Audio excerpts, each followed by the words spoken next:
સુરતના અરેઠના બાગ્યા ફાર્મમાં આખરે મરઘાનો શિકાર કરવા આવેલો દીપડો આખરે પાંજરે પુરાતા હાશકારો થયો છે.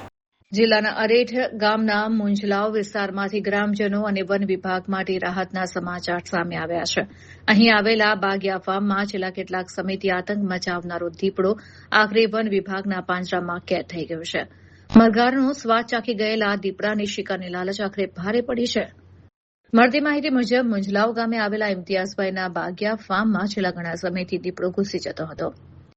ત્યાં રાખવામાં આવેલા મરઘાનો શિકાર કરીને જતો હતો. ફાર્મમાં દીપડાની અવારનવારની અવરજવરને કારણે ફાર્મ માલિક સહિત સ્થાનિકોમાં ભારે ભયનો માહોલ જોવા મળતો હતો.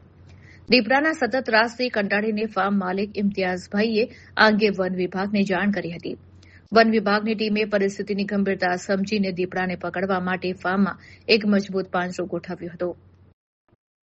હંમેશ મુજબ જ્યારે દીપડો મરઘાનો શિકાર કરવાની લાલચી ફાર્મમાં આવ્યો ત્યારે તે વન વિભાગના પાંજરામાં આ બાદ ઝડપાઈ ગયો હતો. દીપડો પાંજરે પુરાતા જ ફાર્મ માલિક અને આસપાસના રહીશોએ હાશકારો અનુભવ્યો છે. વન વિભાગ હવે આ દીપડાને સુરક્ષિત સ્થળે ખસેડવાની તજવીજ હાથ ધરી રહી છે.